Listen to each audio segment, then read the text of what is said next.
Яго карані вылучаюць яд, які знішчае іншыя травы, а кожны куст дае да 100 тысяч насення. У Китаі яго аб'явілі нацыянальным бедствам. Жоўтае і пухнатае пустазелле шырока распаўсюдзілася ў большасці краін Еўропы, Азіі, Паўночнай Афрыкі, імкліва заваёўвае і Беларусь. Залатарнік канадскі і гіганцкі завезлі да нас у другой палове 20-го стагоддзя ў дэкаратыўных мэтах. Высаджвалі ў квітніках і на клумбах. З часам залатарнік пачаў выцесняць мясцовую флору. Эколагі інвазіўнаму виду обвестили войну. Смотрите, его надо или вырвать, лучше всего, конечно, химикатами обработать, гербицидами. Гомельский район, вёска Климаўка. Забароненное пустазелле тут сустракаецца на сельгасугоддзях, у лясах, усё яшчэ жыве і на садовых участках. Мясцовы вясковец Рыгор перыядычна спрабуе вырваць праблему з коранем, пакуль беспаспяхова.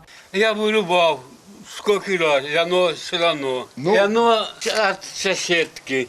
Его быть не должно. За это у нас, за то, что растет такое растение, у нас есть административная ответственность. До 10 базовых величин.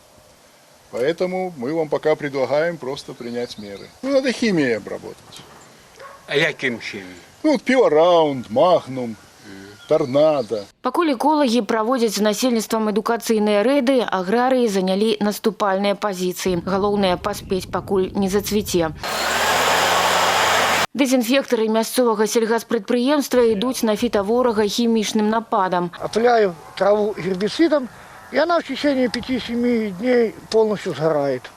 И то есть в течение года она уже не растет. Уже 20 гектар я сделал. Насенне лёгкае, ветер можа пераносіць яго на вялікія адлегласці. Хуткасць распаўсюджвання дзесяткі гектараў за год. Не баіцца залатарнік ні спякоты, ні маразоў. Выпрацоўвае каласальную колькасць пыльцы. Меданосная расліна – моцны алерген. А каранёвая сістэма пустазелля вылучае рэчыва, падобнае на гербіцыд. Яно і стрымлівае рост іншых раслін. Навукоўцы падлічылі, калі працэс распаўсюджвання не спыніць, залатарнік захопіць усю тэрыторыю. У него высокая семенная продуктивность и очень высокая всхожесть – 95%. Он является агрессором и уничтожает аборигенные виды, наши местные виды. Уходят и птицы, и насекомые. То есть вот это в первую очередь страдает биоразнообразие наше. В Гомельской области порядка 300 гектаров у нас зарегистрировано занятых залатарником. Большие площади вот как раз в городе Гомеле, в Гомельском районе, в Будокошелевске, Наравлянске районы. Как правило, это где-то по окраинам каких-то сельскохозяйственных полей, это на опушках лесных массивов или вокруг кладбищ, где очень часто он выращивался, вот там его больше всего.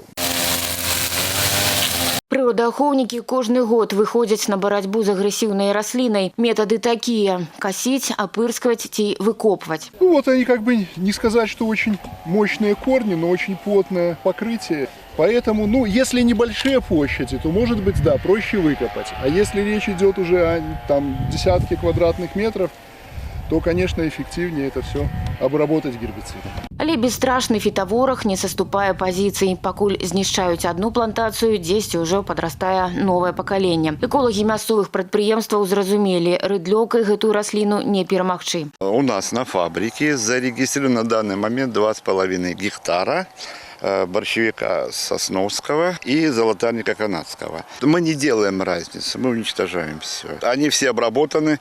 Вот. Сейчас мы просто-напросто обрабатываем там, где пропустили что-то. Бороться надо, как я уже говорил, только гербицидом. Другого выхода нету. Вы не выкопаете все полностью. Это невозможно.